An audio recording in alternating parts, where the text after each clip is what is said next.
It seems like opposites are in conflict and we are in the middle. Evil on one side, good on the other side. Illness on one side, good health on the other side. Darkness on one side, light on the other side. And they're in conflict. If you walk into a room that's dark and turn on the light, the darkness disappears and goes away. How far away does it go? Not very far. Waiting for a chance, what? To come back in. Move in, take over the territory. As light begins to lose its energy, darkness moves in. There's a war on. Here's what it's called. Push-up.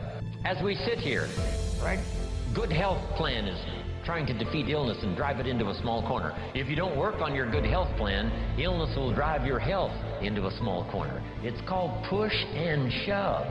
In your bloodstream, there are red corpuscles to nourish like a mother, and white corpuscles to fight and kill like a father. Thank God for white corpuscles that think negative all day. White corpuscles say, just show me some infection, I'll kill it. Because if I don't kill it, what? It kills you. White corpuscles say, it's my job today to make sure you don't get killed. So I'm here to fight. Have you got that now? Red to nourish, white to fight.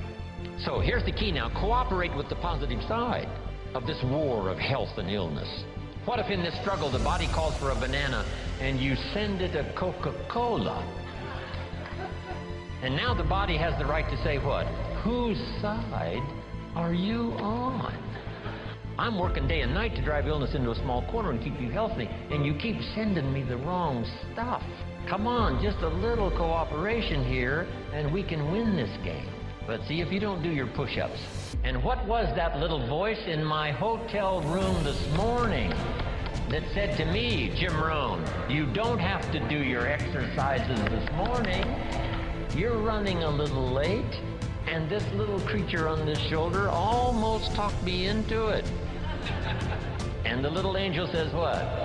No, no, no, no, no, no. Fall on the floor one more time. Do those push-ups, a few crunches, a little modified version, yes, because you are late, but you got to keep up the pace. See, that's called what? The work of summer. Now turn this around, because it's also possible to love like a father and hate like a mother, just so you get the job done.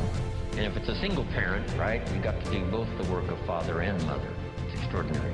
But mother is capable of hate and defense and protect. Because I think years ago, Papa was off providing, Mama was home protecting. So she developed these instincts of danger in order to protect her family. Women are good.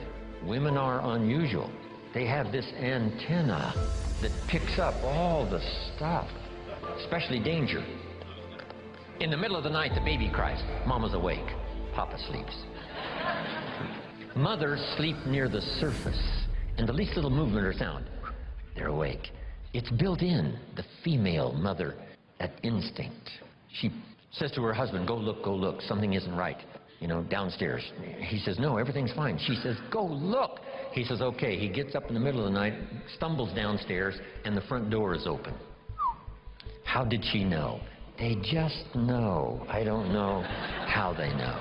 They've got this instinct, especially for danger. Interesting story in the Bible. It says there are sheep and there are shepherds and there are wolves. Fairly ordinary story. Shepherds and wolves and sheep. But that's not the end of the story. To illustrate a point, the storyteller says, there are also some wolves that have learned to dress up like sheep. Now you need a woman. Man says, looks like a sheep, talks like a sheep. Woman says, ain't no sheep. Okay. Have you got this now? The work of summer.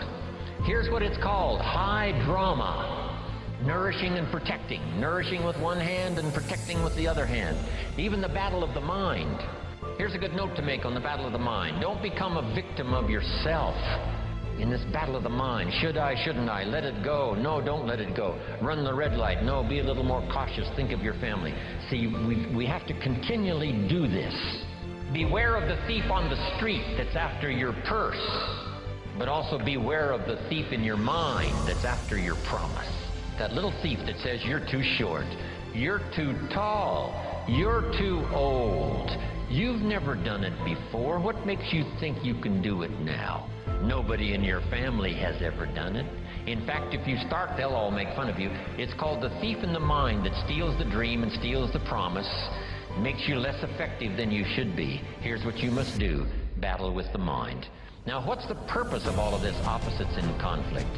Here's what I think it is: to create high drama. God wishing it to continue on earth as it did in heaven. I guess that's the best conclusion I've come to.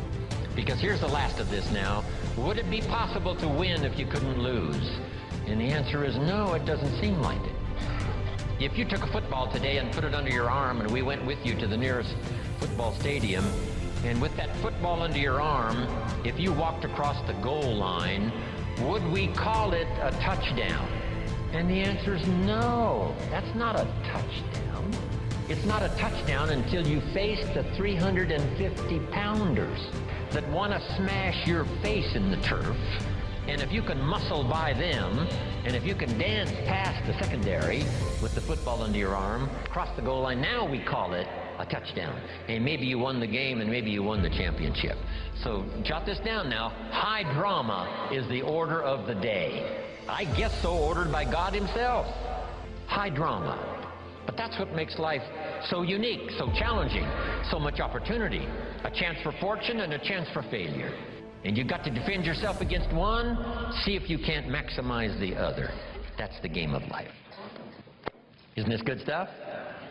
I mean, these few simple ideas started changing my life. Age 25, I was never the same.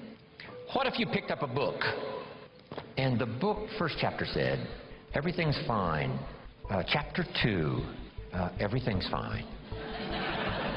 Chapter 3, everything is just fine. Chapter 4, everything is still just fine. Would you finish this book? And the answer was no.